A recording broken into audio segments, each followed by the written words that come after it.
Meus irmãos, recebam a paz do Senhor. Pode tomar o seu assento, fique à vontade. A honra, a glória, o louvor, a adoração é tudo de Jesus. Coloquei o chapéu porque sem o chapéu eu não sou ninguém. Eu chego nos lugares, a primeira coisa que o pessoal diz é: cadê o chapéu? E quando eu estou saindo de casa para viajar, para onde quer que seja, para fazer a obra de Deus, os pastores, os líderes dizem logo: não esqueça de trazer o chapéu. Meus irmãos, eu quero ficar de chapéu só para poder testemunhar. Depois eu vou tirar, porque quando eu começo a pregar, dá agonia no meu juízo, aí eu tiro. Mas eu quero glorificar a Deus por essa oportunidade. Na verdade, nem é tão longe, né? Vim de Valença para cá, é porque eu vim de busão. Aí é mais demorado, né?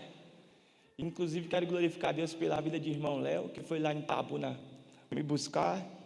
Me salvou, que estava com a barriga colando nas costas. Ele foi no shopping, ficou lá 1 hora para poder pegar uma merenda. Estava precisando. Paramos no posto, merendamos e viemos no caminho, sem fuxico, né? Falando de Jesus. Coisa boa. O outro irmão que foi, está aqui também? Mesmo assim, ligar para ele que eu me lembrei dele e eu agradeço. Viu? Deus abençoe sua vida, sua família. Pastor José Lúcio, pastora Sônia. Minha gente, é porque aqui ninguém me conhece na intimidade, que eu não sou quer dizer, nenhum crente é de mentir, né? Que quem mente é filho do cão, do diabo. Mas, pastor, eu nunca falo alguma coisa só para fazer bonito, eu só falo quando é verdade o que eu estou dizendo.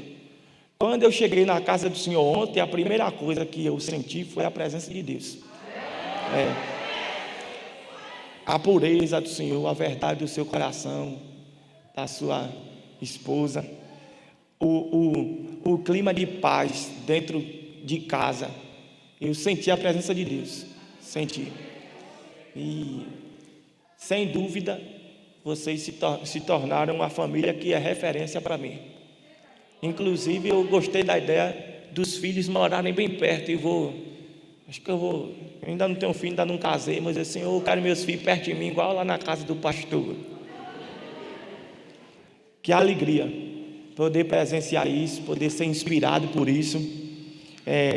Kaline, foi Kaline que entrou em contato comigo, não foi? Cadê ela? Foi Kaline que entrou em contato comigo. Kaliane também entrou depois em contato pelo Instagram. Mas eu já estou sabendo diferenciar os nomes, já viu, né? Eu quero glorificar a Deus por essa oportunidade, porque eu sei que tinha um monte de gente para poder estar aqui. Mas aprove a Deus e a igreja me trazer aqui hoje. Eu quero glorificar a Deus pela vida de Kaline, pela atenção, pelo respeito, pela consideração, pelo cuidado junto com a sua família. Lula e Maria Luísa, Deus abençoe, meu irmão. Estamos juntos comendo aquele queijinho lá. Caliane, Juan e Mariana. Mariana é fofinha demais. Deus abençoe grandemente e faça prosperar. Sem brincadeira nenhuma. Eu estou feliz, pastor, por estar junto com vocês e receber tanto de Deus só de estar junto. Porque eu costumo dizer que tem gente que não precisa nem abrir a boca para pregar. O testemunho, o brilho do olhar e a paz que emana da pessoa prega por si só. Precisa nem necessariamente estar pregando para pregar. Porque, na verdade, a Bíblia não espera que a gente pregue só quando abre a boca. A Bíblia espera que a gente pregue com o nosso testemunho. E eu estou feliz demais por estar aqui. Pastor José Carlos, Deus abençoe, meu irmão. E a sua digníssima esposa, bem como toda a intercessão dessa igreja, os obreiros, os auxiliares, as pessoas que... Eu já entendi que essa igreja é uma igreja envolvida no serviço do Senhor. E é necessário que todo aquele que de Deus se aproxime-se crendo que Ele existe, que Ele é galardoador daqueles que o buscam. O vosso trabalho no Senhor não é vão, diz a palavra de Deus. Eu estou feliz, eu quero parabenizar a igreja pelos 15 anos. E dá para ver, pastor, o tanto que essa obra é de Deus. Dá. O tanto que essa obra é de Deus, que quando o negócio é de homens, por si só se desfaz. Mas quando é de Deus, a obra subsiste porque ela é sustentada pelo Senhor.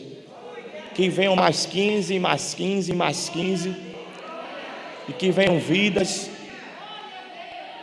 A Bíblia diz que aquele que tapa os ouvidos para o clamor do pobre, vai clamar a Deus e não vai ser ouvido. Então o trabalho social que o pastor desenvolve junto com a igreja é um negócio que alegra demais o coração de Deus. Demais. Demais. Quem enche a barriga de alguém aqui na terra, está enchendo a barriga de Jesus também. Porque ele mesmo disse: quem dá de comer, esse povo está dando de comer para mim. Quem aquece, quem está com frio, está aquecendo Jesus também. E essa igreja, com certeza, pastor, tornou-se uma referência, é uma inspiração para a minha vida. Eu aprendi muito só ontem e hoje, e ainda até amanhã, graças a Deus. Minha gente, parabéns. Deus faça o trabalho das mãos de vocês prosperar a cada dia, viu? Em nome de Jesus. Meu nome é Breno, eu tenho 24 anos de idade. Eu nasci num lar onde ninguém era crente, ninguém falava de igreja, ninguém falava de Jesus. Na verdade, ninguém falava de nenhum tipo de religião lá dentro de casa. E mãe conta que eu estava com 3 anos de idade, quando, sem ninguém me influenciar, sem ninguém me convidar, sem ninguém me discipular, sem ninguém me chamar para um culto, com 3 anos de idade, mãe disse que não sabe de onde foi que eu tirei essa invenção. Eu pedi para ela uma Bíblia e uma roupa de crente, que eu ia pregar.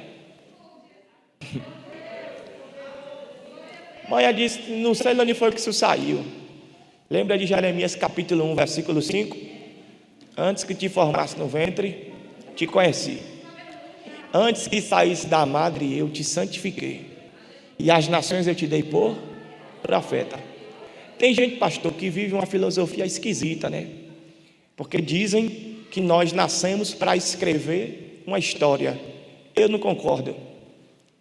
Porque o ser humano é esquisito. Às vezes o ser humano quer uma coisa na segunda-feira. Quando chega a terça, ele não quer mais o que ele queria segunda. E quando chega a quarta-feira, o que ele quer não tem nada a ver nem com o que ele desejou na segunda, muito menos na terça. O ser humano é esquisito. A nossa vontade muda. Você deve conhecer alguém que começou uma faculdade, trancou, começou outra. Depois trancou, fez outra. No final trancou tudo, não fez nenhuma. Eu quero ser isso. Aliás, eu quero ser aquilo. No final das contas, eu não quero ser nada. Gente que começa um namoro, quando chega, o negócio está ficando sério, cai fora. Aí depois diz que quer casar, entra em outra. Quando vê que o negócio está ficando sério, cai fora de novo. Quero casar, não quero casar. Quando está solteiro, reclama que está solteiro. Quando está namorando, diz que namoro não presta. Enfim, o ser humano é esquisito, vive desejando uma coisa, depois outra, depois outra, depois outra. Então, quando a gente assume a responsabilidade de escrever a nossa própria história, a gente faz bagunça. Perceba que o profeta Jeremias, antes de nascer, antes de ter a oportunidade de se formar, antes de ter capacidade cognitiva, antes dele pensar, Deus estava dizendo, antes que você nascesse, eu já tinha decidido que você ia ser.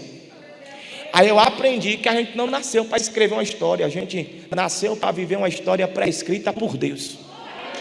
Então quem quiser escrever suas histórias, que faça suas confusões. Eu quero que Deus já deixou escritozinho, bonitinho para a minha vida. Aí eu comecei a ir para a igreja com 3 anos de idade, porque lá, pastor, no Morro de São Paulo, é um lugar que não tem trânsito. Fique sabendo, quem quiser ir para lá, que tem que bater canela. O sedentarismo lá não tem vez. Assim que você chegar no morro, tem 2 ladeironas para poder subir. E é andando. Não tem bondinho, não tem nada. É no pé, na canela. O Morro de São Paulo não tem trânsito, não tem violência, você não ouve falar de roubo, de assassinato, não existe essas coisas no morro. Então é normal você chegar numa casa que tem uma criança e perguntar para os pais da criança: cadê a criança? E os pais dizer assim: não sei, está por aí. Então essa liberdade eu usava, os meninos iam brincar, iam aprontar na rua.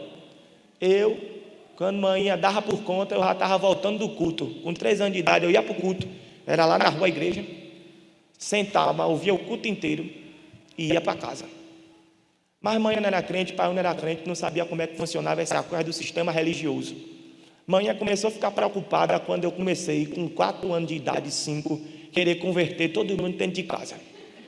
Ninguém podia chegar um palavrão que eu dizia: não fale isso não, que traz o diabo para dentro de casa, fala o que presta, que Deus não gosta dessas coisas aí não. Aí manhã fez assim: estão fazendo lavagem cerebral no meu filho.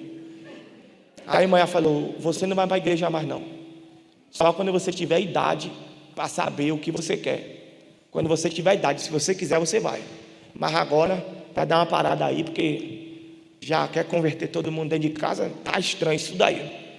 Então, com 6 anos de idade, eu já era desviado dos caminhos do Senhor. Mas fiz 10 anos de idade, virei para a mãe e disse: eu continuo querendo o que eu queria. Com 3 anos de idade, eu vou para a igreja. Fui para a igreja, aceitei Jesus. Com 8 meses, fui batizado com o Espírito Santo. E eu tinha um problema sério de asma. Eu tinha asma que, geralmente, quem tem asma, problema respiratório, isso aqui era fundo, era 2 bitelonas de osso aqui para cima, pastor. E eu comecei a ouvir promessas. Cresci no círculo de oração, porque eu sempre fui fascinado por oração. O crente que não ora está com problemas sérios. Tem que orar.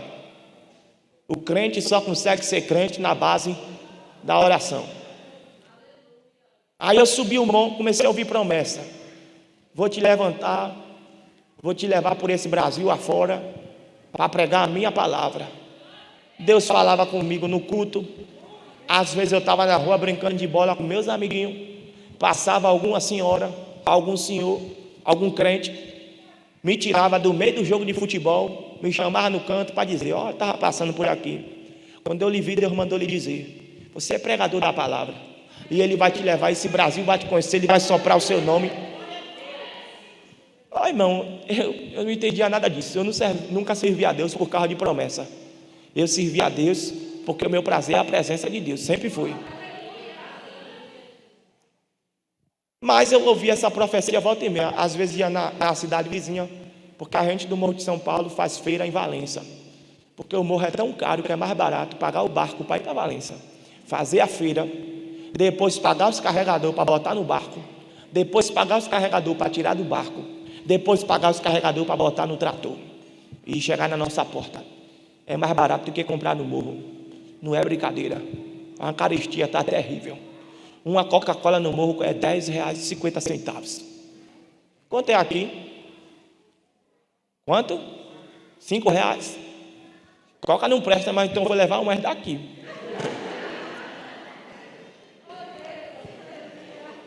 E por vezes eu ia para Valença com minha mãe para fazer feira no mercado. A gente estava andando pelos corredores do mercado e quando me via, aparecia alguma velhinha cheia do Espírito de Deus para dizer: menino, eu te olhei e Deus mandou te dizer. Aí dizia as mesmas coisas de sempre: vou te levantar, esse país vai te conhecer, vou soprar o teu nome, vou te usar. Mas volta e meia também Deus usava alguém para falar assim: vou te levantar, mas pregador já tem um bocado.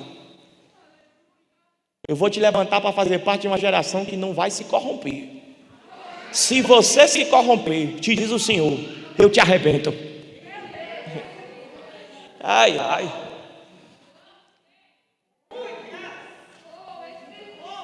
Aí, no dia 15 de dezembro de 2018, eu fui para uma vigília.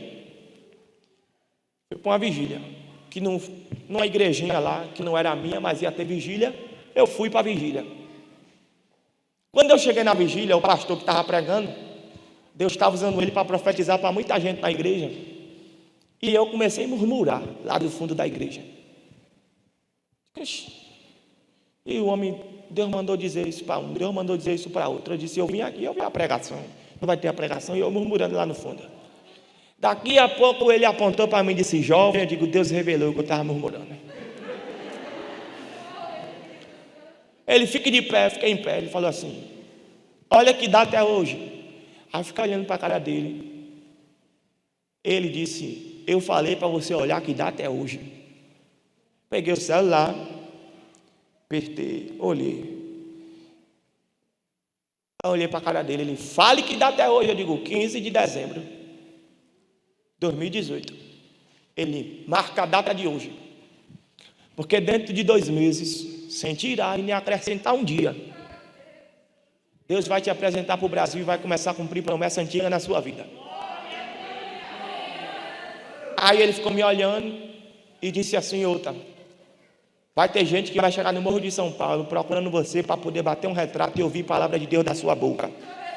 Aí eu falei assim, agora esse pastor se empolgou. Contei alguns dias e esqueci da profecia. Até que em 2019,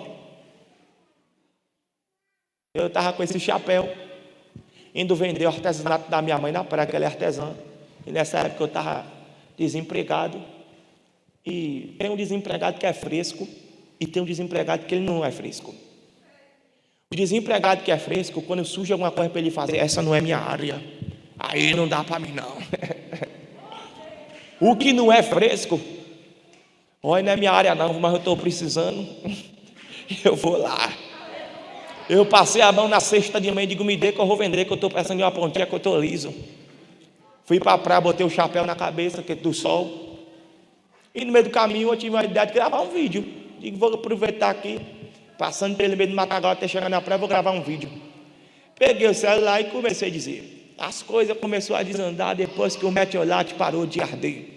E comecei a fazer algumas críticas em tom de brincadeira, a forma como os pais hoje criam seus filhos, comparando a como os filhos eram criados antigamente.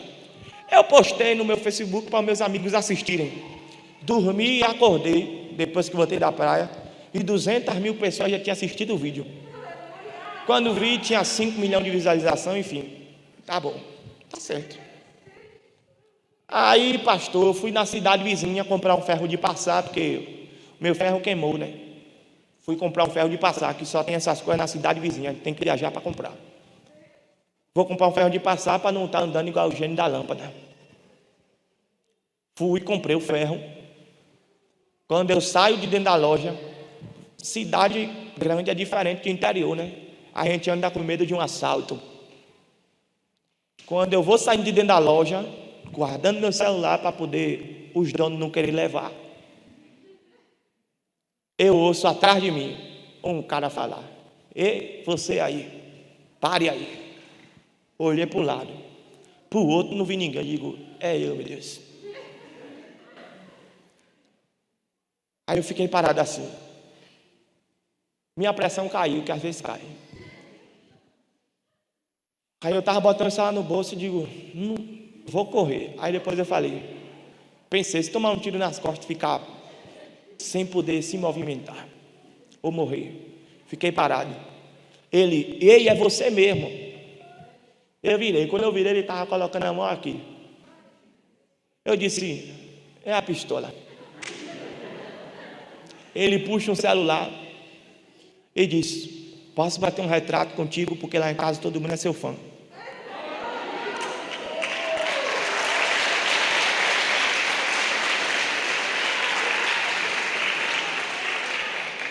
Aí eu digo, meu fã, por quê? Aí ele começou a falar, minha pressão caiu, pastor, como dedicou. Suei frio, fiquei branco. Ele bateu esse retrato, tá bom. Passou. Eu andando na rua, esse carro buzinando. Eu digo, eu não estou no meio da rua, e o pessoal me gritando. E eu sem entender. Porque, na verdade, eu ainda não tinha noção do que era que estava acontecendo. Aí eu postei um outro vídeo, que na verdade foi sobre o massacre que aconteceu na escola em Suzano, lá em São Paulo. Você lembra de 2 jovens que invadiram a escola e assassinaram algumas pessoas e depois se mataram? Eu gravei um vídeo sobre esse assunto e comecei a receber Vídeo do meu vídeo sendo reproduzido em sala de ensino fundamental, médio e até dentro de sala de faculdade estavam passando esse vídeo usando em aulas. Recebi mensagem de psicólogo, de psicanalista, de reitor de universidade, de gente da polícia. Recebi mensagem de gente que estuda comportamento e tudo, elogiando, parabenizando. Digo, olha, parece que eu estou ficando um pouco importante. Até que eu gravei um outro vídeo, viralizou um vídeo na internet de uma menina que estava puxando o cabelo da mãe dela. E o pessoal dizendo, comenta isso aqui, comenta isso aqui. Aí eu peguei, gravei e comentei. Em 2 dias tinha 2 milhões de visualizações. A menina puxando o cabelo da mãe, eu disse, se é eu. Aí ela puxando o cabelo da mãe, e a mãe, ai, me solta, me solta. Eu digo, se é eu, manhã tinha quebrado meus 2 braços. Aí manhã, quando assistiu esse vídeo, disse, Breno, que miséria é essa aqui que você está falando de mim na internet? Eu digo, a senhora não ia quebrar meus 2 braços? Ela disse, ia os 2 braços e a cara, mas não era para você estar falando isso aqui não.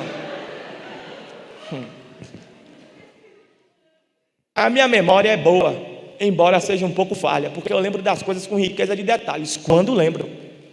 Aí eu peguei e parei para pensar um pouquinho, o pastor disse, que movimentação esquisita é essa?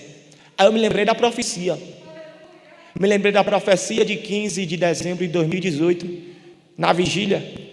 E eu me lembro que o pastor disse, conta a data de hoje, 2 meses, sem tirar e nem acrescentar um dia, porque o Brasil vai lhe conhecer e Deus vai começar a cumprir promessa antiga.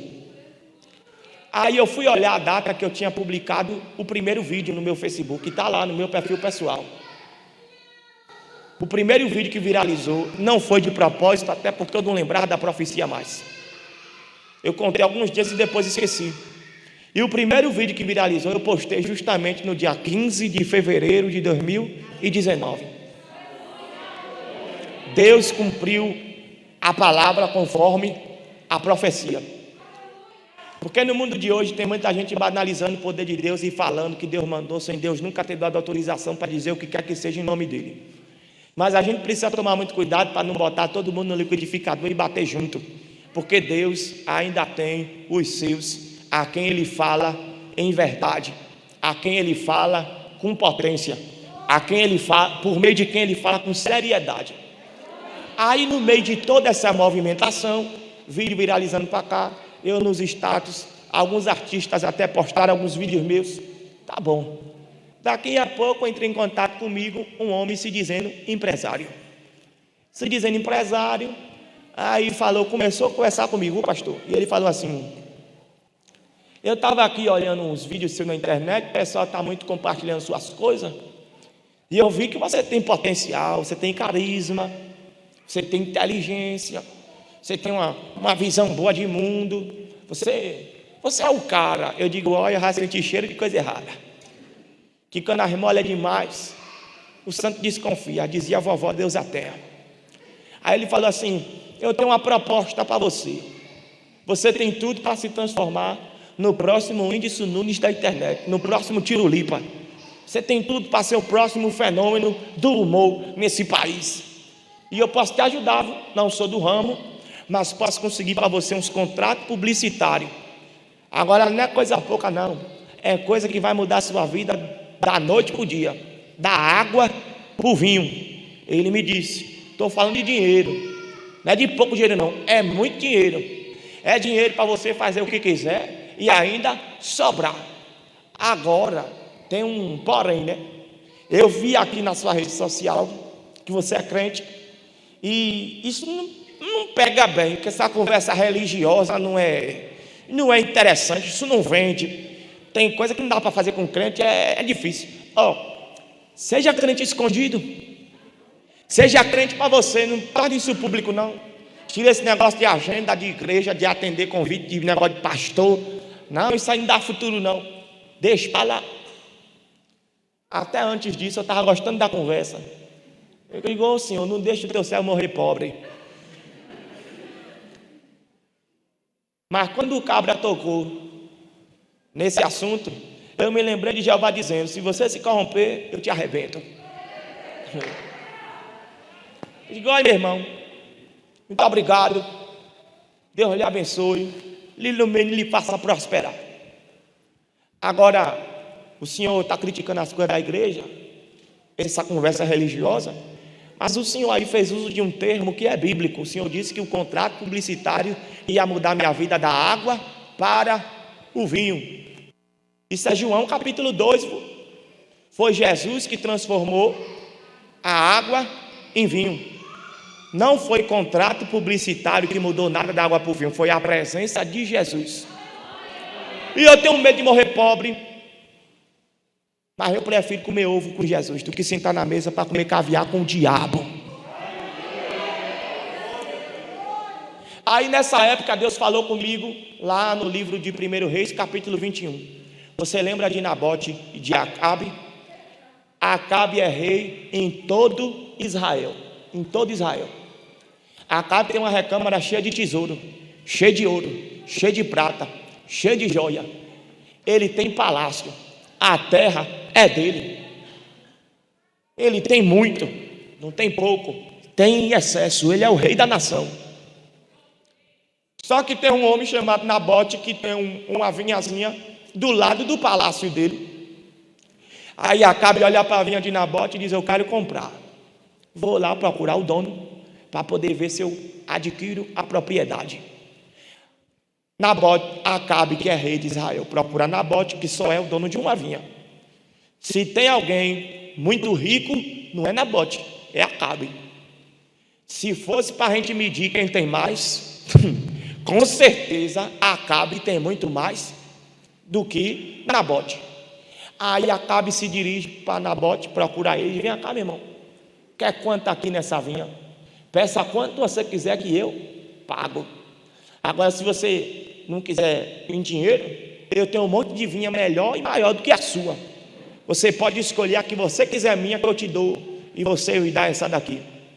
Aí no versículo 3 do capítulo 21 do primeiro livro dos Reis, a Nabote responde para Acabe: guarde-me o Senhor, de que eu te dê a herança dos meus pais. Esse daqui foi o jeito educado que Nabote achou de perguntar para o rei: por algum acaso o senhor está vendo alguma placa de venda aqui? Qual que era a motivação de Acabe? Para que Acabe queria a vinha?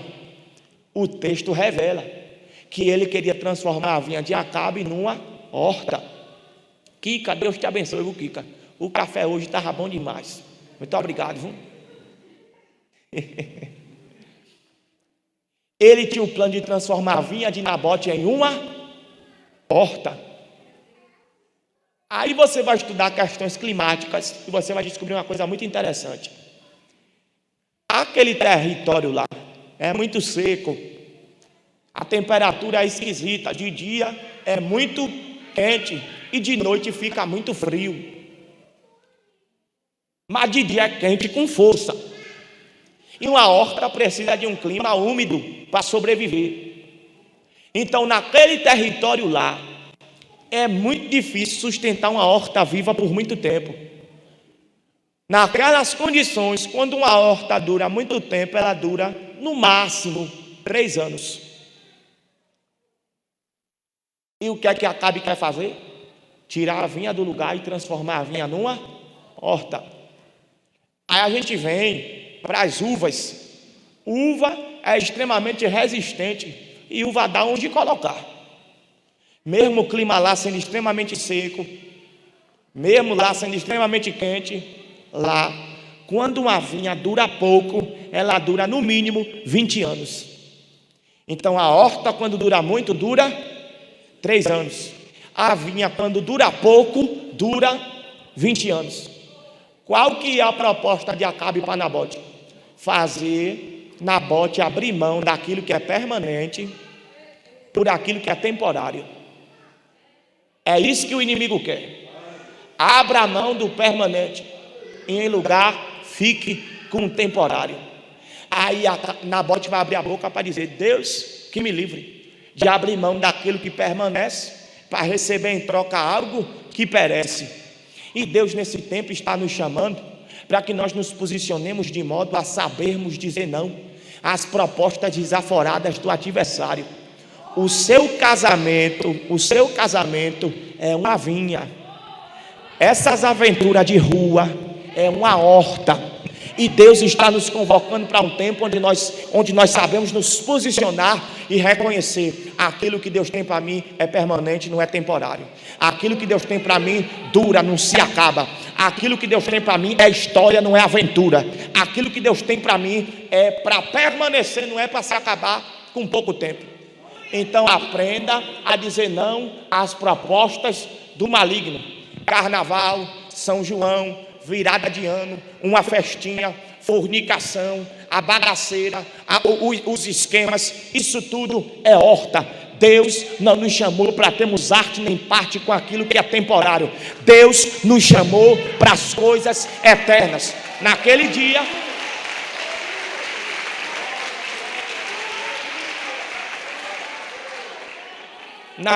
o Senhor falou para mim: meu filho, contrato publicitário é horta. Lembre que eu te arrebento. Então eu faço parte de uma geração que diz não. Abra sua Bíblia rapidinho comigo. Eu acho que eu já preguei umas 3 mensagens só nesse prosear aqui.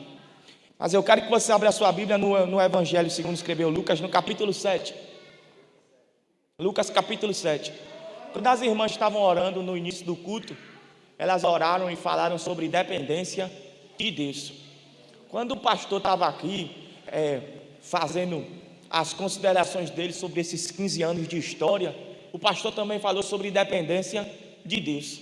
E na hora eu trouxe uma coisa para pregar, mas na hora o Espírito de Deus sinalizou para mim que era para falar disso aqui, porque o segredo é depender de Deus. E hoje o Senhor tem uma conversa toda especial para o seu coração. Lucas capítulo 7, versículo 11. Quem achou, diga amém.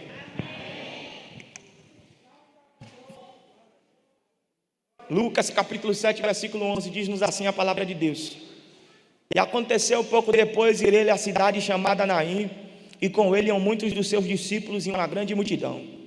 E quando chegou perto da porta da cidade, eis que levavam um defunto, filho único de sua mãe, que era viúva. E com ela ia uma grande multidão da cidade. E vendo ao Senhor, moveu-se íntima compaixão por ela e disse: não chores. E chegando-se, tocou o esquife, e os que o levavam pararam. E disse: jovem, eu te digo, levanta-te. E o defunto assentou-se e começou a falar, e entregou-o à sua mãe. E de todos se apoderou o temor, e glorificavam a Deus, dizendo: um grande profeta se levantou entre nós, e Deus visitou o seu povo. Pode tomar o seu assento, por gentileza? Minha gente, espia bem. A gente vive um tempo onde tem gente vivendo alguns extremos. Por exemplo, tem 2 extremos hoje preocupantes: o extremo do machismo e o extremo do feminismo. O machismo é o homem querendo se sobrepor sobre a mulher, e o feminismo é a mulher querendo se sobrepor sobre o homem. E a ideia de Deus, quando pensou no relacionamento, Deus não pensou em casamento como um palco de disputa.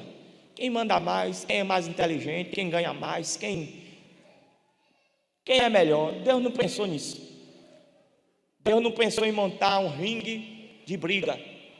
Deus pensou em parceria. Porque quando ele viu Adão sozinho, Deus falou: não é bom que o homem esteja só, far-lhe-ei uma adjuntora. Perceba que Deus não falou far-lhe uma adversária. Deus falou far-lhe uma adjuntora. Porque a ideia de Deus é parceria. A mulher é parceira do homem e o homem é parceiro da mulher. Foi para Adão não ficar sozinho que Deus disse: far-lhe uma adjuntora. Um complementa o outro. Não tem ninguém melhor do que ninguém. E um deve respeito e honra ao outro. Só que dentro dos valores e princípios cristãos, o homem é o cabeça da casa. Mas isso não quer dizer que a mulher está debaixo de opressão, debaixo de desprezo. Não tem nada a ver. Inclusive, na carta aos Efésios, no capítulo 5, no versículo 22, a Bíblia diz para que as mulheres sejam submissas aos seus maridos. Diz para que a mulher seja submissa ao marido como ao Senhor. Isso é o que diz o versículo 22. Mas quando chega no versículo 25, a Bíblia diz: e vós, maridos, amem as suas esposas como Cristo amou a igreja de Deus e a si mesmo se entregou por ela. Você nunca viu Jesus bater na igreja, agredir a igreja, violentar a igreja, xingar a igreja. Você nunca viu Jesus quebrar alguma coisa para intimidar a igreja? Vou quebrar isso aqui para não quebrar a sua cara. Você nunca viu Jesus fazer tortura nem física, nem psicológica com a igreja. Aí a primeira carta de Pedro, no capítulo 3, no versículo 7, a Bíblia diz que o homem que não honra a sua mulher, as suas orações são impedidas. Deus não gosta de ouvir a voz do cabra que fala com ele, mas despreza a mulher, trai a mulher, agride a mulher, é indiferente à mulher e não trata bem a mulher. Não sou eu que estou dizendo, não. 1 Pedro capítulo 3, versículo 7. O homem que não honra a sua mulher como sendo o vaso mais frágil, ele tem as suas orações impedidas. Deus não ouve. Deus está nervoso quando o cabra que não honra a mulher quer falar com ele. Vai primeiro aprender a tratar essa mulher sem vergonha. Depois tu fala comigo. A postura de Deus é essa. É 1 Pedro capítulo 3, versículo 7, quem diz isso. O homem que não honra a sua mulher como sendo o vaso mais frágil, Deus não ouve as suas orações. Inclusive o apóstolo Paulo recomenda que os solteiros se dediquem em tempo integral à obra de Deus. Mas quem é casado, dedique-se primeiro ao seu casamento, porque ministério não começa na igreja, começa em casa. Pois bem, vamos lá. O homem tem que aprender a honrar a mulher como sendo o vaso mais frágil. Aí eu aprendi que esse frágil não tem a ver com fraqueza. Não é que a mulher é fraca, é frágil. Fraca é diferente de frágil, não é a mesma coisa. Até porque, quando a gente vai olhar para o livro do Gênesis, a gente vai ver que Deus forma o homem a partir do pó da terra.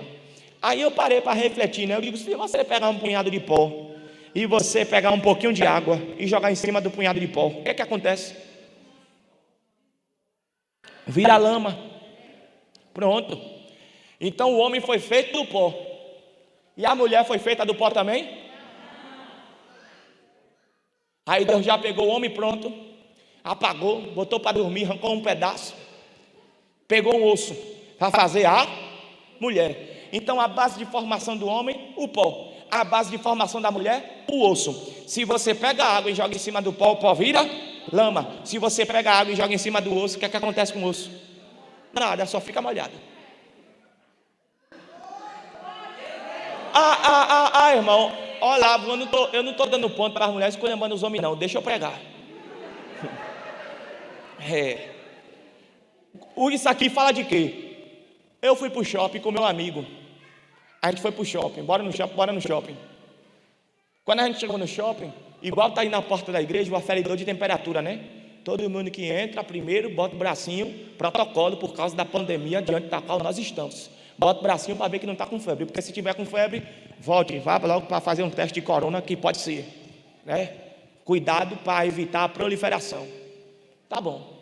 Mas eu vou dar até uma dica para os irmãos aí na porta. Não me ouça não, mas eu vou dar a dica mesmo assim. Não precisa medir a temperatura dos homens, só das mulheres. Não precisa. Aí está eu e meu amigo pastor em pé, esperando a nossa vez, né? Tinha um grupo de meninas, o pessoal lá ferindo a temperatura, conferindo. Aí depois que a mulherada toda botou o braço, ninguém estava com febre, todo mundo passou. Aí vai eu e meu amigo, 2 homens. Eu fiz assim, ei, precisa não. Aliás, aproveite e use de sabedoria. Todos os homens que vêm podem deixar passar. Só confira a temperatura das mulheres. Aí ele disse, eu tenho que conferir de todo mundo. Eu digo, não precisa. Não precisa. Não precisa, eu digo, não precisa. O senhor nunca vai ver um homem com febre em pé.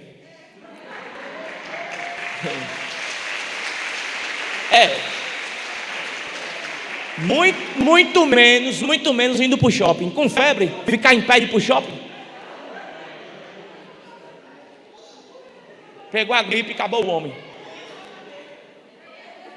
Agora a mulher, às vezes, com dor de cabeça, na época da regra, com cólica, ela faz tudo. Lava a roupa, trabalha, e como se não tivesse acontecendo nada. Porque a mulher ela não é fraca, ela é frágil. Isso não diz respeito a ela ser um zero à esquerda, isso diz respeito à sensibilidade da mulher, é diferente. Por exemplo, é cientificamente comprovado que a mulher enxerga melhor do que o homem. Irmão, como assim? É sim. Porque a base genética de formação do homem são 2 cromossomos iguais, 2 cromossomos X, ou desculpe, 2 diferentes, X e Y. A base genética de formação do homem são 2 cromossomos diferentes, um X e um Y. Se é XY, vai nascer ali um homem. E o cromossomo responsável pela visão é o cromossomo X. Ele que é responsável pela formação da pupila, e ele que vai ali nos ajudar a enxergar as cores, diferenciar as cores. É o cromossomo X. E o homem só tem um X na base genética, um X e um Y. E a base genética de formação de uma mulher são 2 cromossomos iguais, e são justamente 2 cromossomos X. Então, enquanto o homem só tem um cromossomo da visão, a mulher tem 2. Então é por isso que a mulher enxerga melhor. É genética. Para um homem, qualquer azul é azul. Para a mulher não é assim não, irmão. Tem um azul céu, tem um azul mar, tem um azul turquesa, tem um azul bebê, tem um azul royal, tem um azul marinho, tem um celeste. Para a mulher qualquer rosa, para o homem qualquer rosa é rosa, para a mulher não é assim. É rosa bebê, rosa pink, rosa chiclete, rosa choque, rosa... Isso é ciência. Então perceba que aqui não é questão quem é melhor do que quem, não existe melhor. Deus deu características ao homem que a mulher precisa, e deu características à mulher que o homem precisa. Quando os dois se juntam e se tornam parceiros em vez de adversários, eles se tornam uma potência na mão de Deus. Uma potência para a sua família, para os seus filhos, para a sociedade. Deus não pensou em disputa, Deus pensou em parceria. Por que é que eu estou dizendo isso? Porque Deus nunca teve arte nem parte com machismo descabido. Porque houve um tempo em que mulher não tinha vez e nem voz. Não tinha vez e nem voz. Graças a Deus o tempo vem mudando e as mulheres vêm conquistando o respeito que sempre mereceram. Graças a Deus. Mas houve um tempo, na antiguidade, na história da humanidade, em que a mulher era considerada a propriedade do homem. Só isso. Quando a mulher nascia, o dono era o pai. Quando ela casava, o dono era o marido. E as mulheres foram construídas debaixo de um modelo patriarcal muito rigoroso. E elas eram ensinadas de que dependiam de um homem. Sem um homem, elas não iriam para lugar nenhum. Não seriam ninguém, não conquistariam nada. Elas eram ensinadas assim: você depende de um homem. Ai de você se não tiver um homem na sua vida. Estou falando de contexto histórico, viu? Estou falando de contexto histórico. Presta atenção na mensagem para você entender com clareza o que é que o Espírito de Deus vai conversar com você aqui nessa noite. Elas cresciam sob essa ideia: eu dependo do homem. Ai de mim se não for meu pai.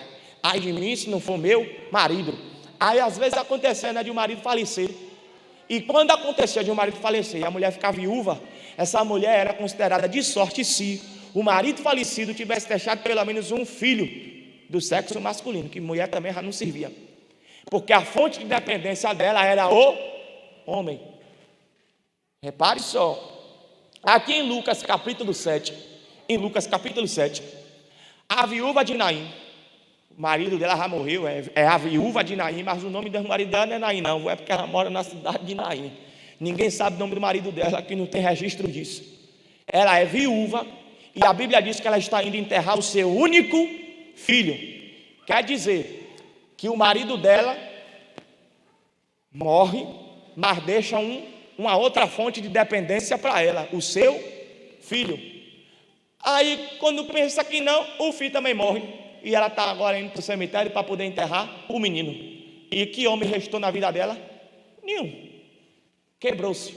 Dentro de uma sociedade extremamente machista, onde as mulheres aprenderam que sem o homem elas não são nada. Aí ficou difícil para ela. Ela está chorando pela dor do luto de novo, porque o marido agora está indo enterrar o filho.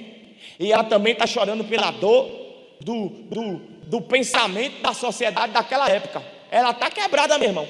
Não tem mais homem nenhum na vida dela. Se quebrou. E as viúvas viviam uma condição de vulnerabilidade extrema. Porque o contexto socioeconômico dentro do qual as viúvas estavam inseridas era de preocupar. Você vai ver algumas viúvas na Bíblia passando mesmo dificuldade. A gente vai para o primeiro livro dos Reis, no capítulo 17, e a gente vai ver a viúva de Sarepta de Sidom. O que é que está acontecendo com essa viúva? Ela tem um filho, o marido deixou um filho com ela. Só que fazem 3 anos e 6 meses que não chove na terra de Israel. Então, se tem 3 anos e 6 meses que não chove, o que planta não dá. E se o que planta não dá, os bichos começam a morrer. E se os bichos começam a morrer, falta comida para o povo também, e gente também começa a morrer. Então tem plantação morrendo, tem bicho morrendo, tem gente morrendo. Há uma crise séria dentro de Israel. E como é que essa viúva está? O que ela tinha na despensa foi se acabando, e nada da chuva descer e do tempo mudar. Aí foi se acabando, até que só restou na despensa dela um pouquinho de azeite dentro da botija e um pouquinho de farinha dentro da panela. Aí essa mulher tem um plano. Meu filho, a gente vai fazer a última merenda e depois a gente vai esperar a morte, porque não há mais nada que nós possamos fazer.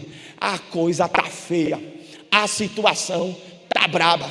Aí essa mulher era crente. Por que era crente? Porque o texto vai dizer que Deus falou com ela. Então ela dispunha de algum tipo de relacionamento com Deus. E o senso materno da mulher é uma coisa extraordinária. Crente, quando está no aperto, o crente pode até não orar, mas quando entra no aperto, aí ele lembra como é que ora. Aí essa mulher começa a orar. Senhor, o senso materno. Eu imagino uma mãe orando no meio de um tempo desse. Senhor, Senhor, manda uma providência, pelo menos para o meu menino, porque eu aguento passar por isso agora, meu filho passar fome. Manda pelo menos, nem que seja só para ele. A oração de quem está no momento de dificuldade é: Deus, manda uma providência. Deus, use alguém. Senhor, bota no coração de quem está me devendo para me pagar o que está me devendo, que eu estou precisando resolver minhas coisas. Senhor, nem para cair um pix na minha conta agora, eu precisando. A oração de quem está em dificuldade é para que Deus use alguém para lhe abençoar. A oração de quem está em dificuldade é para que Deus use alguém para lhe apoiar, para lhe auxiliar, para lhe estender a mão. A oração de quem está em dificuldade é para que Deus lhe abra uma porta e lhe honre, e traga à existência aquilo que lhe falta. Aí Deus está ouvindo a oração dessa mulher e vai responder a oração dela. Só que a resposta não vai chegar como ela gostaria que chegasse. Ela está dizendo: Senhor, não deixa a gente morrer de fome não, manda pelo menos para o menino. Daqui a pouco a resposta chega na casa dela. O profeta Elias batendo na porta dela: ei, Deus mandou vir comer aqui.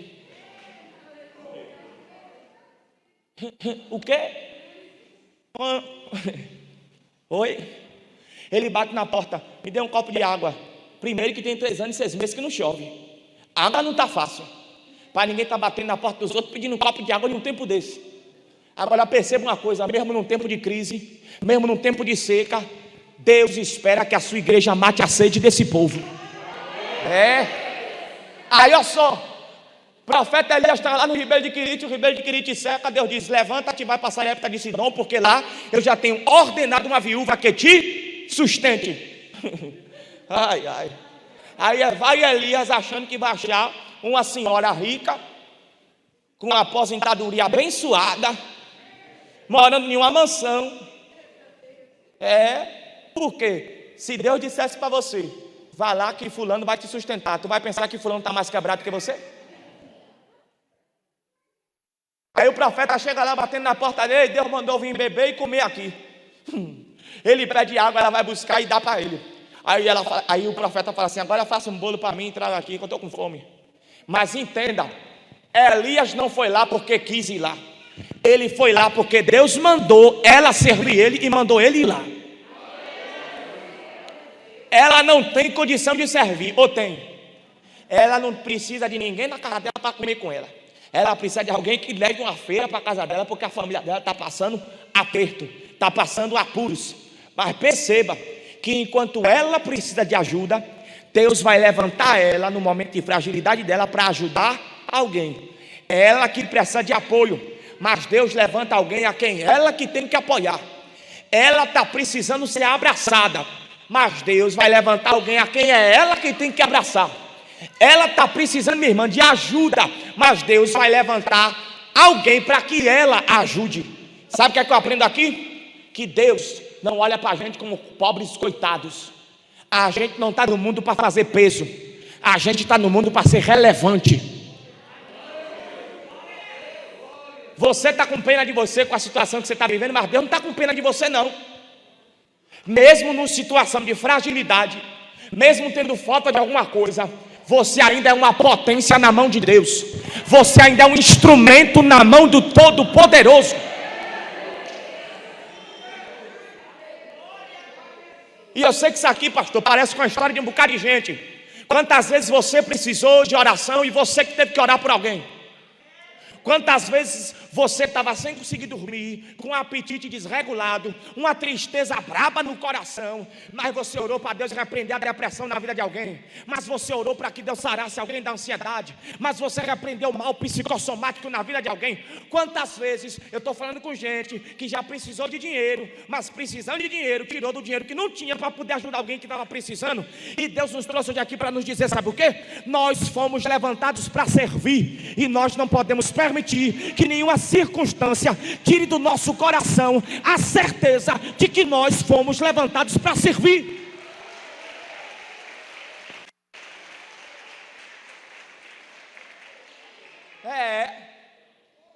Não posso servir que hoje eu não estou bem.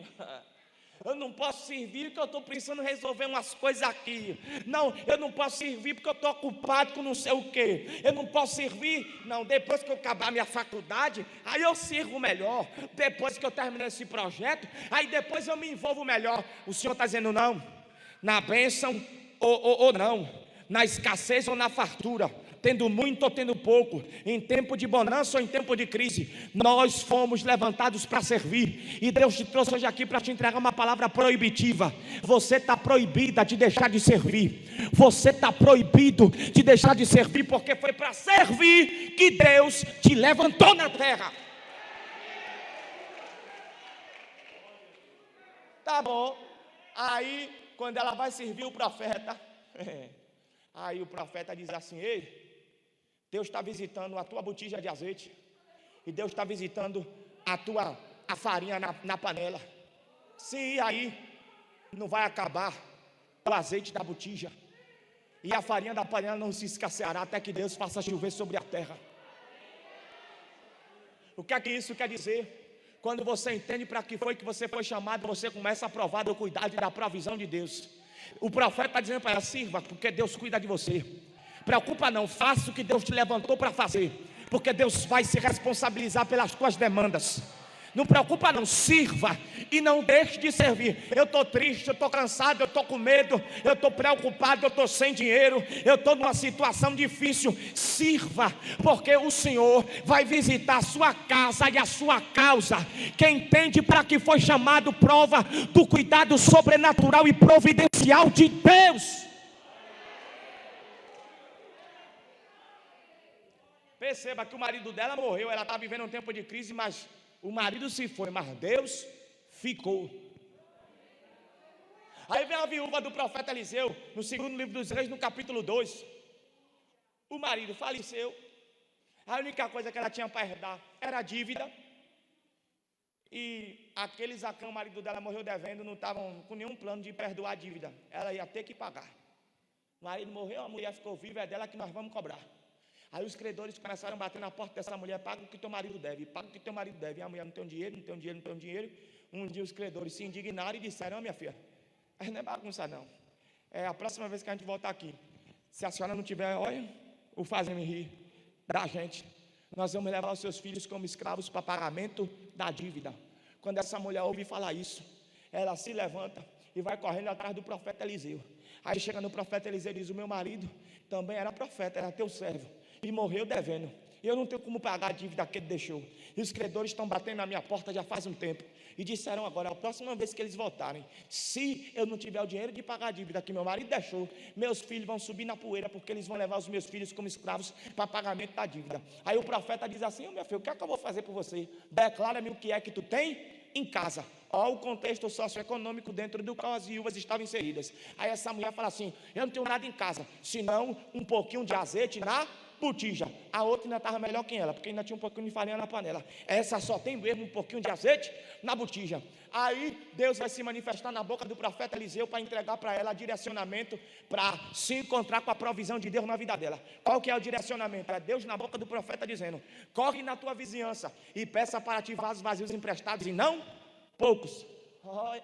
Eu gosto demais disso aqui. Vá na tua vizinhança e peça para ti vasos vazios emprestados e não poucos. Se você ler o texto na íntegra, você vai ver que Eliseu fala: vai em todos os teus vizinhos, não pule nenhum. Vai em todos os teus vizinhos e peça para ti vasos vazios emprestados e não.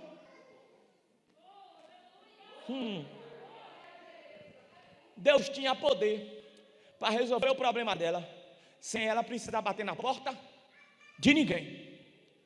Mas Deus deixou uma mensagem para a gente aqui. Ai, ai. Deus é tremendo. E eu sou fascinado pela forma como Deus trabalha. E eu sinto Deus aqui conversando forte com a igreja.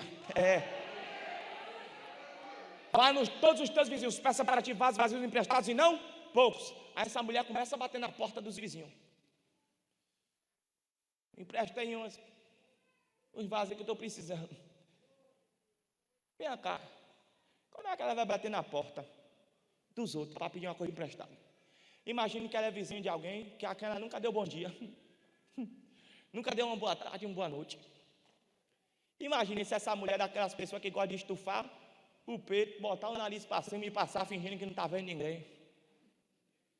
Aí agora ela tem que pedir, né? E aí Deus está ensinando para a gente aqui que nós não somos autossuficientes. A gente precisa aprender a se relacionar bem com as pessoas à nossa volta. Porque tem bênção de Deus para a nossa vida que não está na mão de Deus não, está na mão dos vizinhos. Ela precisa de vasilha. E Deus não tem vasilha nenhuma para dar para ela. Quem tem vasilha para emprestar para ela são os vizinhos. Tem portas pelas quais nós queremos passar, que não é Deus que vai abrir a porta para a gente não, é alguém que vai abrir a porta para a gente passar. Porque Deus usa a gente para poder abençoar gente. E posso te dizer uma coisa? Tem gente que está com bênção retida, porque não faz questão de se relacionar bem com ninguém. Não faz questão de dar um bom dia, uma boa tarde, uma boa noite. Não faz questão de demonstrar gratidão. Não faz questão de demonstrar amor. Não faz questão de demonstrar carinho. Não faz questão de demonstrar afeto. Acorda com a cara de bicho. De tarde a cara está pior ainda. De noite não está querendo ver ninguém, falar com ninguém. Não está querendo ouvir a voz de ninguém. Tem gente que está tão irritadiça, com um pavio tão curto, que não aguenta nem ouvir ninguém respirando. Sai da minha beira porque hoje eu não acordei boa. Sai de junto de mim porque hoje, não mexe comigo não porque hoje eu não estou legal. Aí tem gente que vem para cá com a personalidade desequilibrada, uma personalidade esquisita, destratada. O meu gênio é forte. O teu gênio é forte? Forte é a mão do oleiro, que em Jeremias capítulo 18 pega o barro, amassa o barro,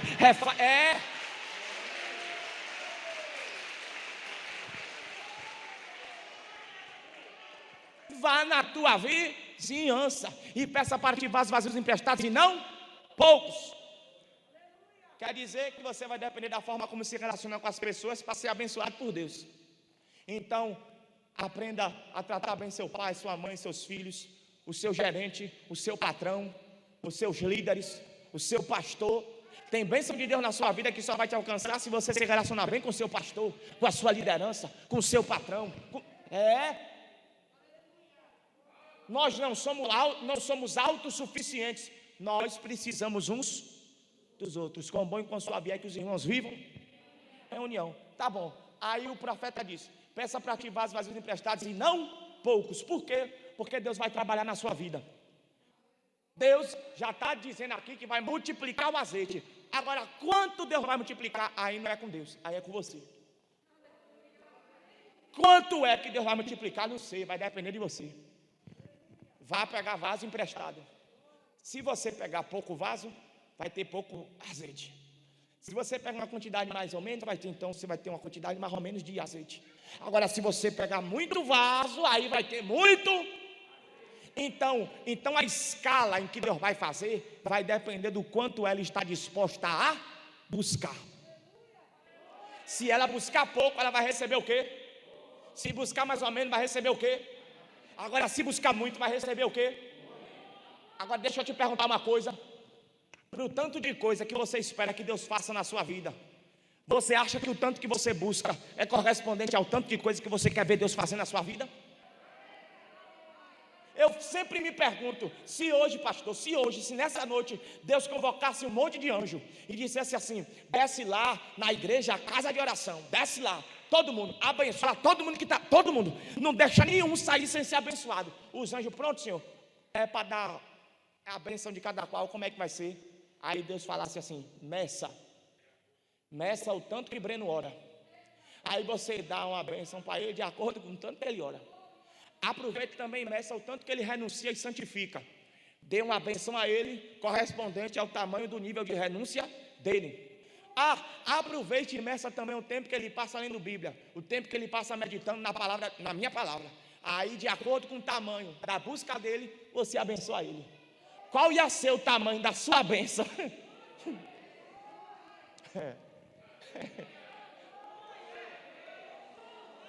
Ai não, porque eu quero que Deus faça isso, porque eu quero que Deus faça aquilo, porque eu quero que Deus entre, porque eu quero que Deus haja. Você orou quanto tempo hoje?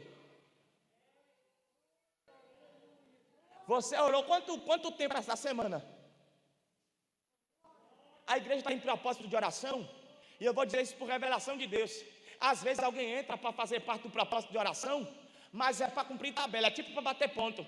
Sabe quando você vai para um dia de trabalho que você não quer trabalhar, que você só entra mesmo para bater o ponto, que é para ninguém dar falta de você, porque se fizer falta, isso vai lhe prejudicar, vai ficar feio para você?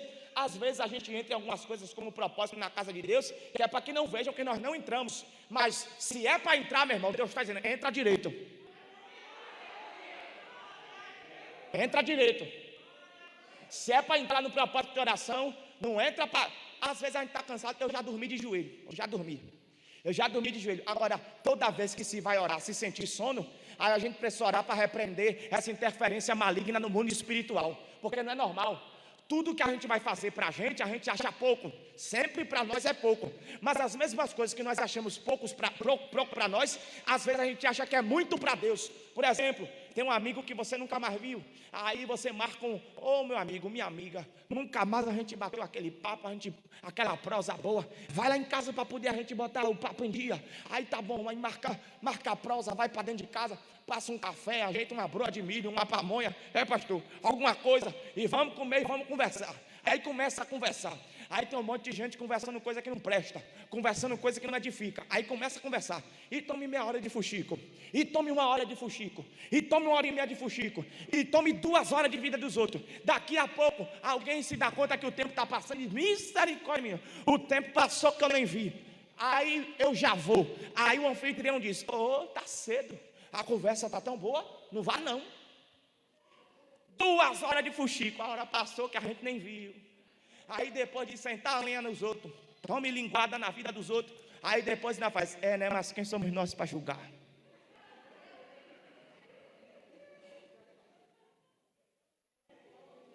Duas horas de fuxico a gente não vê passar. Aí quando ajoelha para orar 5 minutos, é mosquito que está incomodando? É porque está calor? É porque está com dor? É porque... não. Aí 1 horinha que vai jejuar, na primeira hora do jejum, já está com dor, já está dando tontura, já está passando mal, já está tendo vertigem. Não aguento, eu não consigo, porque tudo que a gente vai fazer para nós, a gente acha pouco sempre, mas a gente vai fazer para Deus e a nossa perspectiva não é a mesma. Mas Deus nos trouxe aqui essa noite para nos dizer que é tempo da gente começar a entregar uma oferta de qualidade na presença dele. Se é para entrar direito. Se é para orar direito. Se é para adora direito. Se é para servir, serve direito. Se é para se envolva com vontade.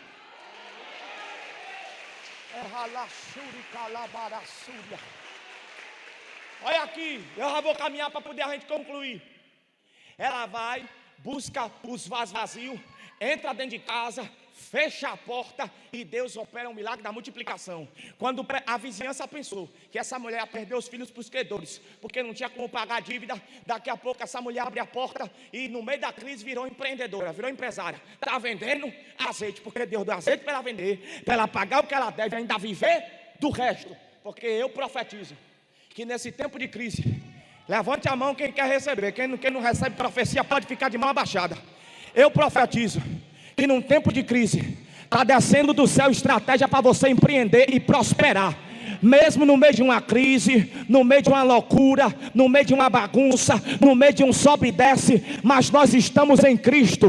O nosso Deus é estrategista e levanta empreendedor no meio da crise. A mulher estava correndo o risco de perder os filhos para a dívida que o marido dela deixou, mas no meio da crise, no meio da dívida, no meio do medo, no meio da depressão, no meio da angústia, no meio da mortandade, ela se levanta para colocar uma faixa na porta: vende-se azeite, vem comprar que Deus me deu para vender.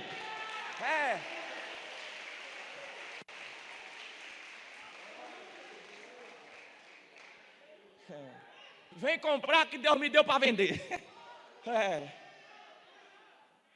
Perceba que o marido dela morreu, mas Deus ficou.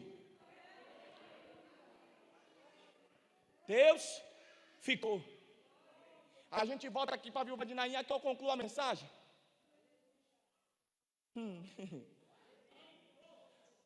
A mulher enterrou o marido, agora está indo enterrar o filho. Ai de mim. Todas as minhas fontes de dependência se secaram, se foram. Acabou para mim. Maridão se foi. E agora a minha última esperança, que era o meu filho, que restou, foi também. Aí lá vem Jesus caminhando de lá para cá. E o encontro se dá justamente na porta da cidade.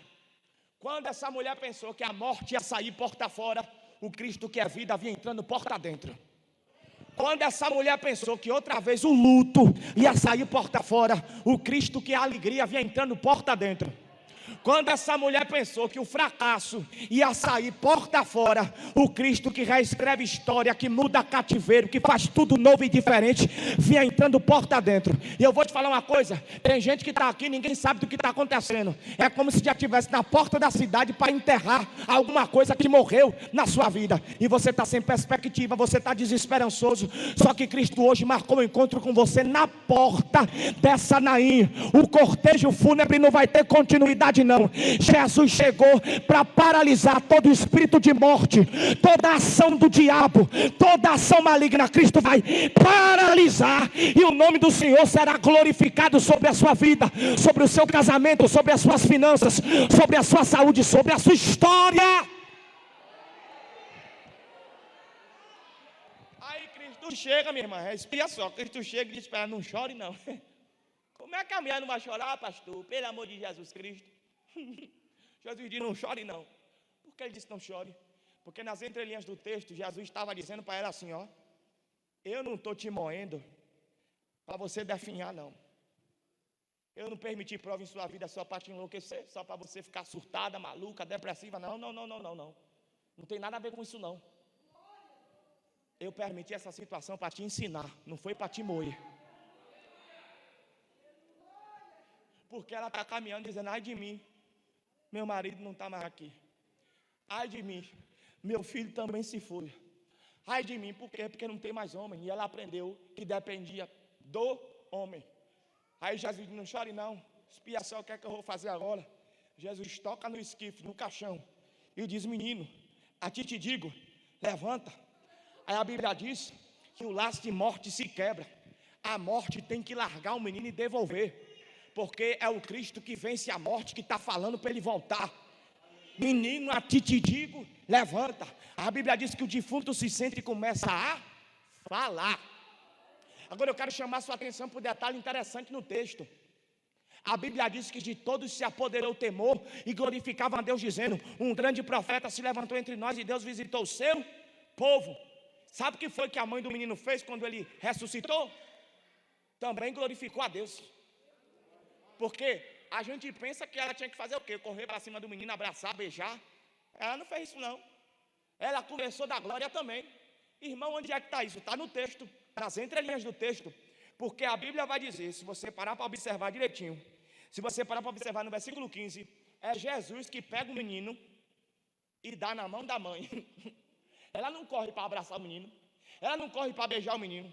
Ela provavelmente está pulando e dizendo: glória a Deus.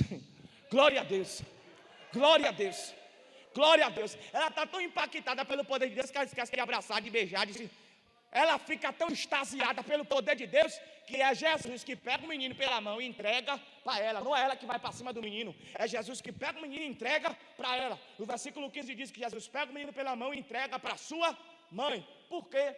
Porque naquele dia ela entendeu: ai de mim se não fosse meu pai, ai de mim se não fosse minha mãe, ai de mim se não fosse meu marido, ai de mim se não fosse meu filho, ai de mim se eu não tivesse encontrado com Jesus hoje. Ai de mim se não fosse o encontro com Ele. Ai de mim se não fosse a graça dEle. Ai de mim se não fosse a bondade dEle. Ai de mim se não fosse a misericórdia dEle. Ai de mim se não fosse a fidelidade dele. Naquele dia Jesus organizou as coisas na mente e no coração daquela mulher. Naquele dia ela entendeu: do meu pai eu preciso, do meu marido eu preciso, do meu filho eu preciso, do meu patrão eu preciso, do dinheiro eu preciso, daquela empresa eu preciso. Mas na verdade a minha fonte de dependência é uma só. Porque se faltar marido, se faltar filho, se faltar pai, se faltar empresa, se faltar dinheiro, a minha fonte de dependência é Jesus. É Jesus. E Cristo te trouxe hoje aqui para te dizer: a sua fonte de dependência não é teu dinheiro, não são teus amigos e não são a tua família. Da tua família você precisa, dos teus amigos você precisa. Mas aí vem o profeta Isaías no capítulo 49, no versículo 14, ele começa a dizer: mas Sião diz: o Senhor se esqueceu de mim e o Senhor me desamparou. Aí Deus começa a dizer: acaso pode uma mãe esquecer-se do filho do seu ventre, do filho que amamenta, de modo que não se compadeça dele? Ainda que essa viesse se esquecer dele, eu todavia não me esquecerei de ti, porque eis que na palma das minhas mãos eu tenho o teu nome gravado.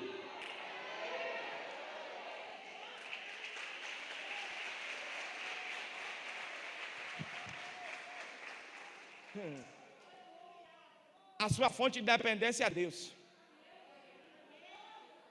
Ai, irmão, eu perdi um investimento, mas a sua fonte de dependência é Deus. Eu perdi dinheiro, mas não perdeu Deus.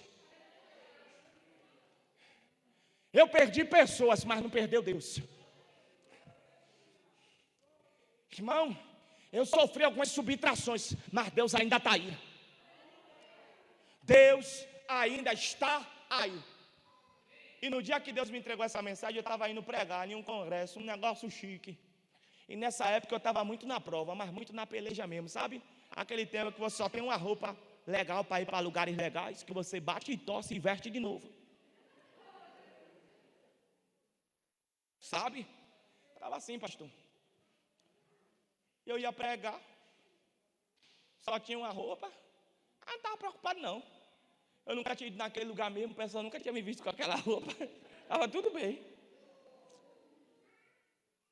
Eu estou arrumando minha mala e Deus está falando para mim: eu sou o que eu sou, a sua fonte de dependência. Tua mãe não é, teu pai não é, teu dinheiro não é. Você precisa deles, ame eles, valorize eles. Isso aqui não tem nada a ver com autossuficiência não. Isso aqui só tem a ver com reorganizar ideias, para a gente não viver equivocado e sofrer por conta disso. É de mim que você depende. Deus dizendo: eu sou o que eu sou, a sua fonte de dependência. Eu sou a sua fonte de dependência. Eu sou a sua fonte de dependência. Amém. E eu estava arrumando minha mala sexta-feira para poder viajar no sábado e domingo, que eu ia pregar no congresso. Coisa chique. Quando eu boto minha roupa, que eu bato e torço dentro da mala, que eu vou pegar meu único sapato da época, o sapato estava com uma broca de baixo, que não tinha mais tamanho. Só que na casa dos pobres nada se perde, tudo se cola com o super bonde. Peguei a cola e passei. Segurei.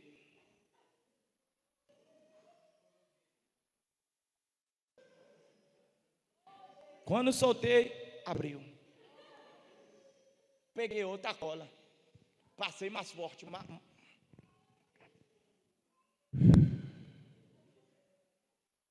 Quando soltei, abriu o bocão de novo. Aí eu fiz mais uma vez. Tinha ainda um pouquinho de cola, irmão. Passei, segurei. Agora eu não soprei, eu orei. Digo: ô Senhor, abençoa. Quando soltei, Deus não abençoou. Abriu de novo. Tive uma ideia. Peguei meu sapato furado no meio do quarto com a mala pronta, só faltava botar o sapato dentro. E disse: Senhor, olha para aqui. Que buraco que está nesse sapato, meu pai? Misericórdia. O senhor pode me dar outro sapato, para eu não passar vergonha aqui com esse negócio aqui. Que se eu chegar na igreja amanhã com esse sapato, eu mesmo não vou me ajoelhar para orar. Porque quando eu botar os pés para cima... E estava soltando de um jeito que se eu não podia nem ficar andando, que eu gosto de pregar andando. Eu digo, já sei, eu vou pregar parado. Vou botar o chinelo havaiana dentro de uma bolsa. E quando acabar o culto, eu invento que estou com uma dor no pé. E digo, gente, licença, eu vou calçar aqui o chinelo, porque ficar mais à vontade. Eu digo, Senhor, me dê um sapato. Isso era antes de 11 horas da manhã. Eu não botei o sapato dentro da mala, não. Eu deixei fora. E Deus falando para mim, eu sou. Quando deu mais ou menos meio-dia, o celular tocou, o celular de manhã, que na época eu estava tão na pendenga que o pessoal para falar comigo ligava para minha mãe. Aí o celular toca, a mãe diz, Breno, é Liu quer falar com você. Aí eu vou lá, ô irmã Liu. Aí Liu fala para mim, Breno, quando puder vir aqui que eu quero falar com você. E Liu é minha intercessora. Na hora eu corri na casa de Liu, digo, tem alguma coisa, algum recado de Jeová, eu vou correndo, fui, me mandei para a casa de Liu. Pois não, Liu, ela pegou e me disse assim, olha, era sexta-feira, espia bem no detalhe. Ela falou para mim assim, Breno, você sabe que Deus me toca para orar pela sua vida. Ontem eu fui para o monte, ontem era quinta-feira. Ela disse, ontem eu fui para o monte e Deus mandou orar por você. E quando orei por você, Deus me deu uma visão enquanto eu orava. Eu via você descalço e um par de sapato na sua frente. Aí eu, mistério. Aí ela falou, só que eu não entendi a visão. Aí eu, tá bom. Aí ela falou assim, hoje de manhã eu estava aqui, e a mesma visão que eu tive ontem, eu tive hoje de novo. Agora aqui na pia lavando prato, hoje de manhã Deus me deu a visão de novo. Repare que ela teve a visão primeiro na quinta-feira. Eu só descobri que o sapato estava furado sexta-feira. Então quer dizer que quando eu orei sexta, Deus já estava cuidando na quinta de responder uma oração que eu ainda ia fazer. Porque Deus chega primeiro em qualquer situação, meu irmão. Antes de você ficar sabendo desse diagnóstico, Deus sabia primeiro do que você. Antes dessa bomba estourar na sua mão, Deus sabia quando estourar, que hora estourar e quem era que ia jogar a bomba no seu colo. Deus sabe de tudo. Ele chega primeiro. Agora ele estava cuidando da resposta de uma oração que eu ainda ia fazer, porque eu nem sabia da situação. Mas ele já sabia do sapato furado na quinta, que eu só soube na sexta. Salmos 139, versículo 4. Porque tu sabe o que eu vou dizer antes que a palavra venha à minha boca. Tem mistério na oração, e eu vou dizer, tem resposta de Deus chegando para quem ora. Aí ela disse assim, agora de manhã eu tive a visão de novo. Eu vi você descalço e um par de sapato. E Deus falou comigo, meu filho está precisando de um sapato, é para você dar para ele.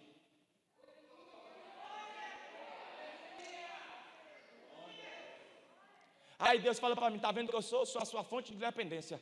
Eu sou até o que você calça. Eu sou o que você calça, eu sou o que você veste, eu sou onde você mora, eu sou o que você come. Eu sou a sua fonte de dependência. Por isso no Salmo de número 23, o salmista disse, o Senhor é meu pastor e nada me faltará. Sabe o que ele está dizendo? Porque a despeito de tudo aquilo quanto eu preciso, está sobretudo o Deus de quem eu dependo. Por isso que o salmista diz, o Senhor é meu pastor e nada me faltará. Deus te trouxe hoje aqui para te dizer, não viva como quem depende de coisa e como quem depende de gente, porque a sua fonte de dependência sou eu. O segredo da vida cristã, o segredo de viver de pé, é entender que a nossa fonte de dependência não é outro, é Jesus. Fique de pé comigo, por gentileza.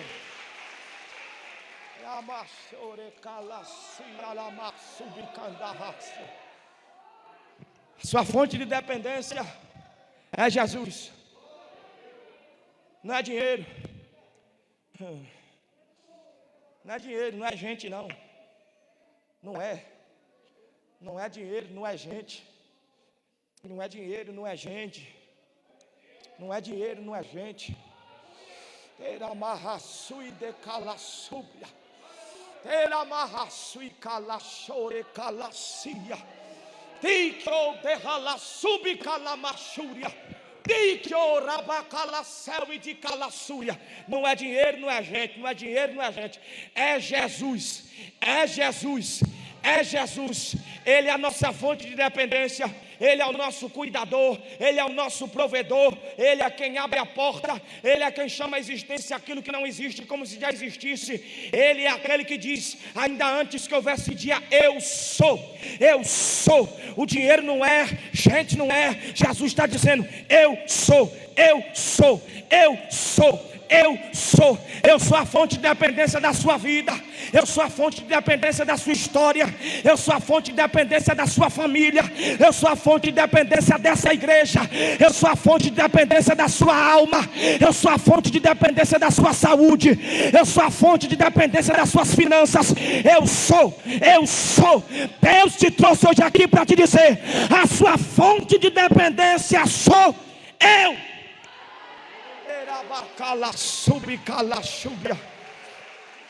Quero que você levante as suas duas mãos para o céu, por gentileza. As duas.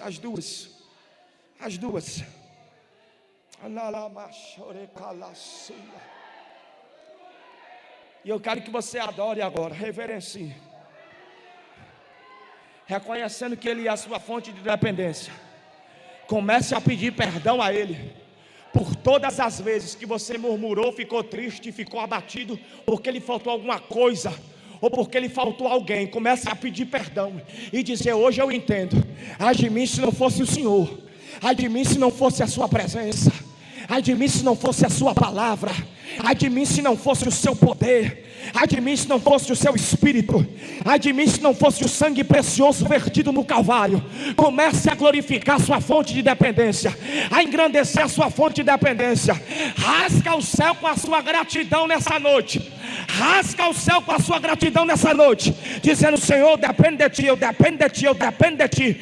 Do dinheiro eu preciso, das pessoas eu preciso, mas eu dependo de Ti. Eu quero glorificar o Teu nome. Abre a sua boca para reverenciar a sua fonte de dependência.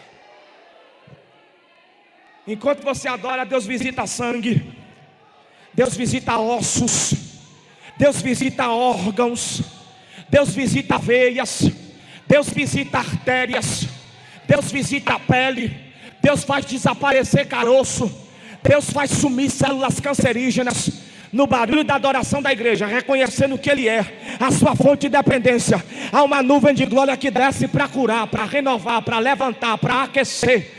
Terabashuri calassúria, teramacala subicanalada chorecalaioséria, tecababababacanto que me na face. Enquanto você reconhece que Ele é, enquanto você adora o nome dEle, o Senhor está visitando sangue de gente aqui agora. Deus está visitando órgãos aqui agora. Tem uma nuvem de glória da nossa fonte de dependência que paira sobre essa igreja. E essa é uma noite de quebra de maldição. Essa é uma noite de livramento, essa é uma noite de renovo, essa é uma noite de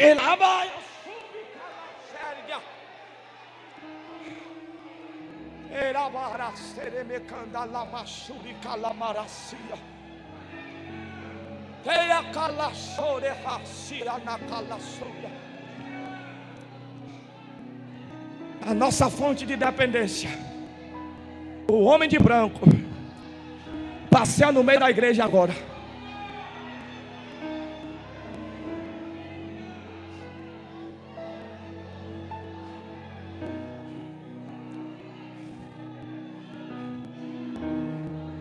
A igreja não está festejando os 15 anos sozinha não. Jesus desceu para celebrar junto com a gente.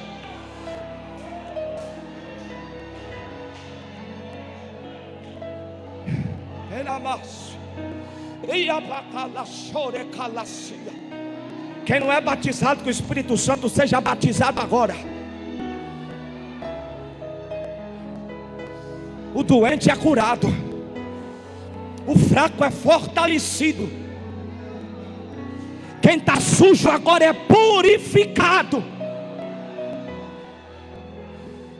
O homem de branco está andando no meio da...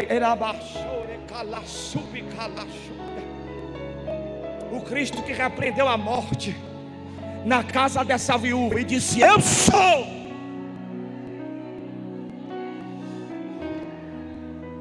É o Cristo que hoje delibera a bênção sobre nós e diz, eu sou. Eu sou. Sobre as tuas finanças, eu sou. Alguém entrou aqui preocupado, E Deus te trouxe aqui para dizer sobre as suas finanças: eu sou. O dinheiro não é. Eu sou.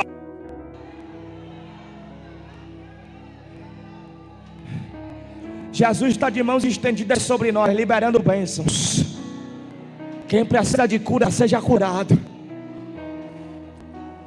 Porque acima de tudo aquilo quanto nós precisamos, está o Senhor. O Senhor, de quem nós dependemos.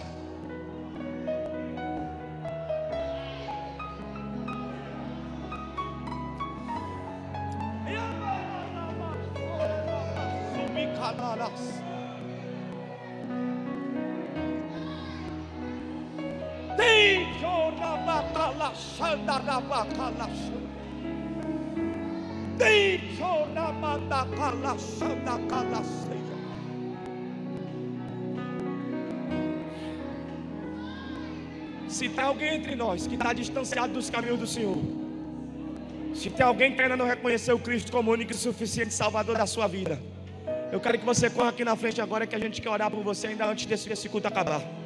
Venha entregar sua vida para Jesus agora.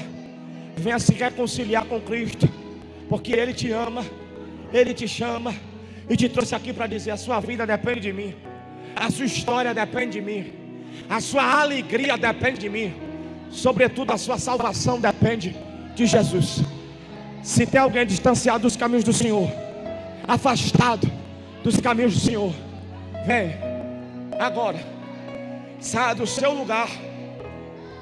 Jesus quer te abraçar aqui na frente. Sai do seu lugar e vem se reconciliar com Cristo hoje, agora, para já. Não é outro que te chama, é Jesus, o teu amigo, o teu consolo, o teu abrigo, o teu amparo, o teu repouso, a tua paz, a tua cura, a tua verdadeira, a tua única fonte de dependência. Ele que te chama. Vem, vem, vem. Jesus te chama. Vem, vem. Venha em nome de Jesus, vem. Senhor, glorificamos o teu nome e te adoramos na beleza de tua santidade, e te pedimos perdão por todas as vezes que nos comportamos como quem dependia de coisa e de pessoas. Das coisas a gente precisa, das pessoas a gente também precisa, mas acima de tudo, quanto nós precisamos, está o Senhor, de quem nós dependemos. Por isso nada há de nos faltar, porque o Senhor está conosco todos os dias até a consumação dos séculos, na pessoa bendita e poderosa do Espírito Santo. Joga as duas mãos lá em cima e aplauda ao Senhor, glorificando o nome dEle.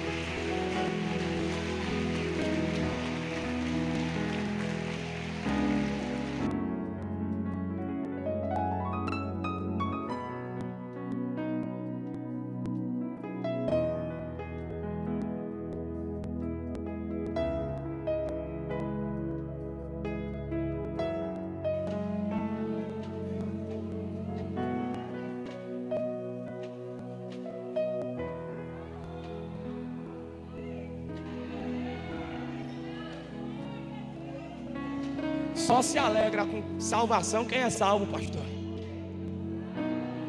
O melhor da festa é salvação de alma. Eu gosto de uma canção que diz: pode ter fogo, quebrantamento, pode ter cura, pode ter avivamento, mas o melhor da festa é fazer festa no céu acontecer.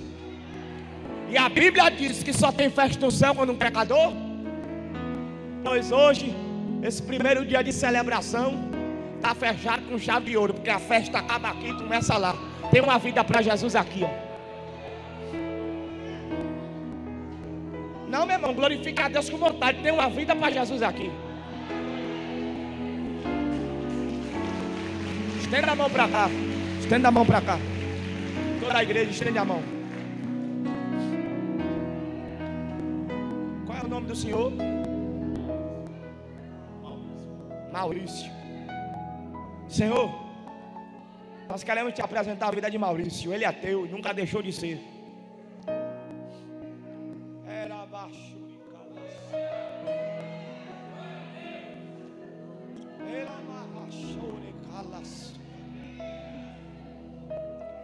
Esse homem é do Senhor.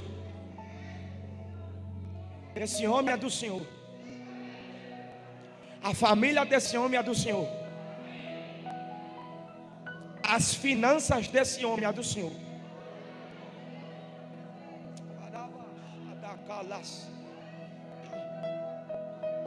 Nós queremos, como igreja do Senhor, repreender toda a maldição, quebrar todas as fortalezas, todas as barreiras, correntes, grilhões, algemas. A gente quer declarar a derrocada de todo o mal contra a vida dele. Eu quero declarar o coração dele cheio da tua presença, cheio de paixão pela tua obra e pela tua palavra. Esse homem é do Senhor e o Senhor vai usar esse homem para a glória do teu nome. Pai, fortalece, enche o teu espírito, que a mesma chama pela tua palavra que queima no meu coração, queime sobre o coração dele, porque esse homem é do Senhor. Quando eu olhei para o Senhor, Deus falou comigo aqui: ele é meu.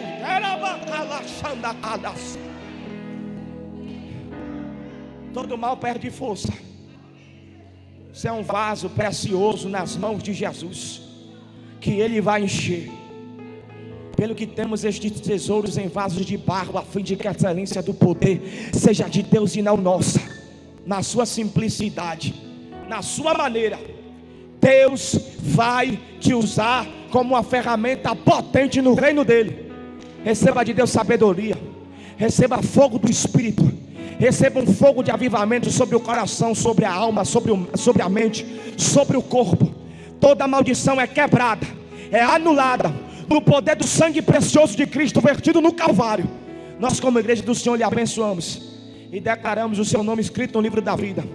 Declaramos um novo tempo, um tempo de poder de Deus, um tempo de palavra de Deus e de reino de Deus revelado dentro da sua casa e através da sua vida e da sua família. Receba a paz do Senhor e a bênção do Senhor sobre a sua vida e sobre a sua casa, no nome do Pai, no nome do Filho e no nome do Espírito Santo. Mais uma vez, levante as duas mãos lá em cima e aplauda ao Senhor glorificando.